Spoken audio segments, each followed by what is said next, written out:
क्या आपने कभी सोचा है कि कुछ पॉलिटिशियंस जो पॉलिटिक्स में आते समय साधारण बैकग्राउंड से होते हैं, कुछ सालों बाद उनकी वेल्थ कई गुना कैसे बढ़ जाती है।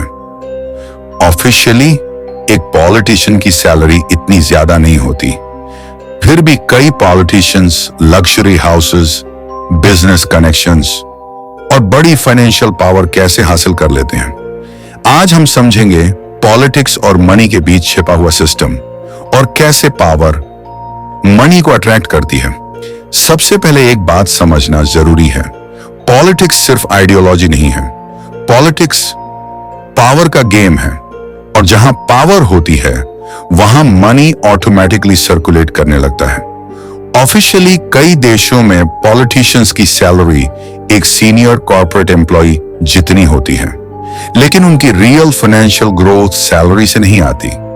असल में उनके पास सबसे पावरफुल रिसोर्स होता है access to decisions, access to people, access to opportunities, और यही एक्सेस मनी क्रिएट करता है।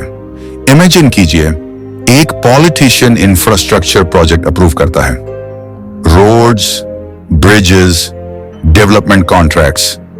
इन प्रोजेक्ट्स की वैल्यू कभी कभी हंड्रेड्स ऑफ मिलियंस में होती है।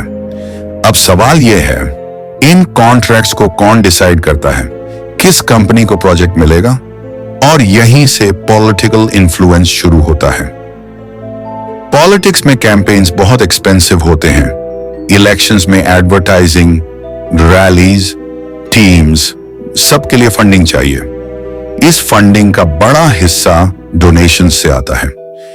Businesses, corporations, interest groups political parties को फंड करते हैं। ऑफिशियली यह लीगल प्रोसेस होता है, लेकिन क्रिटिक्स का कहना है कि कई बार डोनेशंस इन्फ्लुएंस बन जाते हैं। एक और इंटरेस्टिंग पैटर्न है, कई पॉलिटिशियंस जब एक्टिव पॉलिटिक्स छोड़ते हैं तो अचानक high paying positions corporate world में मिल जाती हैं। Board memberships, consulting roles, speaking engagements, जहां एक स्पीच के लिए थाउजेंड्स या मिलियंस तक अर्न किया जा सकता है। पॉलिटिक्स में नेटवर्क सबसे पावरफुल एसेट है। Politicians, business leaders, investors, policy makers, इन सबसे कनेक्टेड रहते हैं। कई बार ये कनेक्शंस बिजनेस अपॉर्चुनिटीज में बदल जाते हैं। Real estate consulting firms, private investments, जहां इन्फ्लुएंस डायरेक्ट प्रॉफिट में बदल सकता है। इंफॉर्मेशन भी पावर है। Politicians economic trends, policy changes, future regulations, इन सब के बारे में पहले जानते हैं। इस इंफॉर्मेशन का एथिकल यूज जरूरी है, लेकिन कई क्रिटिक्स कहते हैं कि कभी कभी यह इंफॉर्मेशन फाइनेंशियल एडवांटेज बन सकती है। अब एक डीपर साइकोलॉजिकल पॉइंट, पावर हमेशा मनी अट्रैक्ट करती है। जब कोई व्यक्ति पावरफुल पोजीशन में होता है तो लोग ऑटोमेटिकली उसके आसपास अपॉर्चुनिटीज क्रिएट करते हैं।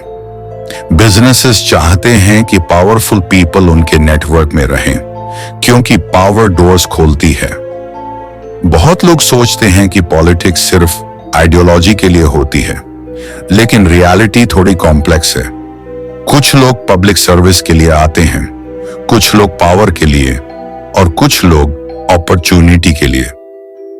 असल में यह सिर्फ इंडिविजुअल्स की बात नहीं है, यह सिस्टम की बात है, जहां पावर मनी को अट्रैक्ट करती है और मनी पावर को स्ट्रेंथन करता है। इस साइकिल को समझना डेमोक्रेसी को समझने का इंपॉर्टेंट स्टेप है। पॉलिटिक्स और मनी का रिलेशन सदियों से मौजूद है, लेकिन इसका मतलब यह नहीं कि हर पॉलिटिशियन करप्ट है। कई ऑनेस्ट लीडर्स भी हैं जो जेन्युइनली पब्लिक सर्विस के लिए काम करते हैं, लेकिन सिस्टम को समझना सिटीजन्स के लिए जरूरी है, क्योंकि इन्फॉर्म्ड सिटीजन्स ही हेल्थी डेमोक्रेसी बनाते हैं। जब लोग सवाल पूछते हैं, ट्रांसपेरेंसी मांगते हैं और अकाउंटेबिलिटी डिमांड करते हैं, तभी पावर रिस्पॉन्सिबिलिटी में बदलती है। पावर हमेशा पैसा अट्रैक्ट करती है, लेकिन डेमोक्रेसी में अल्टीमेट पावर सिटीजन्स के पास होती है। सवाल यह है, क्या हम उसे इस्तेमाल करते हैं?